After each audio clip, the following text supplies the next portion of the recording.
Salut à toi, jeune ami qui me retrouve pour cette nouvelle vidéo de Les Maths, c'est cool. Aujourd'hui, au programme cercle circonscrit et cosinus. Tu remarqueras que l'illustration est aussi pourrie que le titre. En même temps, on n'est pas là pour faire de l'art, on est là pour faire des maths. Au lieu de faire le malin, est-ce que tu te rappelles ce qu'est le cercle circonscrit? Vu que t'es derrière ton écran et qu'on n'est pas en direct, je peux pas avoir la réponse. On va faire comme si tu t'en souvenais pas. Un cercle circonscrit, c'est un cercle qui passe par les trois sommets du triangle. Quand on a un triangle rectangle, alors le milieu de l'hypoténuse, c'est le centre du cercle circonscrit à ce triangle. Et, puisque ça marche dans les deux sens, quand tu as un triangle qui est inscrit dans un cercle, et qu'un des côtés de ce triangle est le diamètre, alors ce triangle est rectangle. Ça, c'est la base. C'est ce qu'il faut savoir par rapport au cercle circonscrit. Maintenant, le cosinus, qu'est-ce que c'est? Comment ça marche? Le cosinus d'un angle, c'est un rapport entre la longueur de deux côtés, celle du côté adjacent à l'angle en question, donc le petit côté qui touche cet angle, et l'hypoténuse. Par exemple, sur ce triangle ABC, rectangle B, cosinus de l'angle A, ça va être la longueur du côté AB sur la longueur du côté AC. Par exemple, si A fait 30 degrés et AB fait 5 cm, on va pouvoir calculer AC, puisque cos de l'angle A, c'est égal à cos de 30 degrés, puisque A c'est 30 degrés.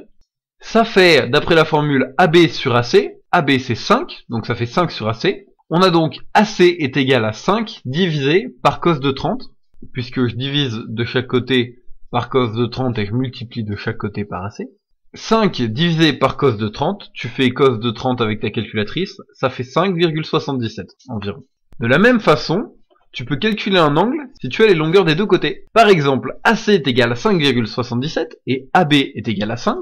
Alors, cos de A, cos de l'angle BAC, si tu veux, c'est pareil. C'est donc AB sur AC, ça fait 5 sur 5,77. L'angle BAC, c'est égal à arcos, acos ou cos moins 1, ça dépend de ton prof, on va dire cos moins 1. Cos moins 1 de 5 sur 5,77. Tu rentres ça dans la calculatrice et ça te donne 30 degrés. Voilà, c'est aussi simple que ça. C'est tout ce qu'il y a à savoir pour ce chapitre. Deux choses. Premièrement, si on a un triangle rectangle, alors il est inscrit dans le cercle, et son milieu, c'est le milieu de l'hypoténuse. Et si on a un triangle inscrit dans un cercle, qui a pour un de ses diamètres un des côtés du triangle, alors ce triangle est rectangle. Première chose, c'est ça. Deuxième chose, c'est cos d'un angle, c'est le petit côté sur l'hypoténuse. Et voilà, tu sais ça, tu sais tout le chapitre. Maintenant, je vais me permettre de tester tes capacités avec quelques exercices. L'exercice, je l'ai nommé « Qui va avec qui ?»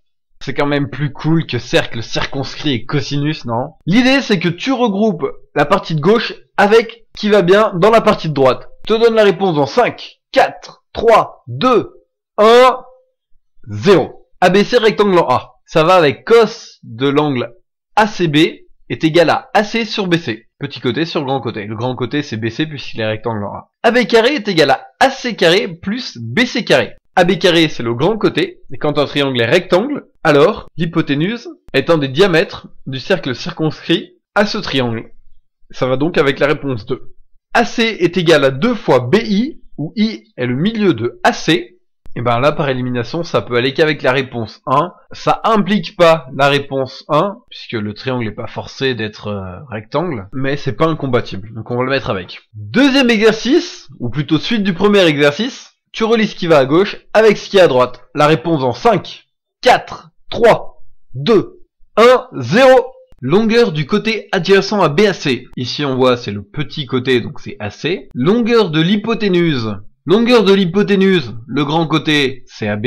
Longueur BC, c'est la longueur du côté adjacent à l'angle ABC, le petit côté du côté B.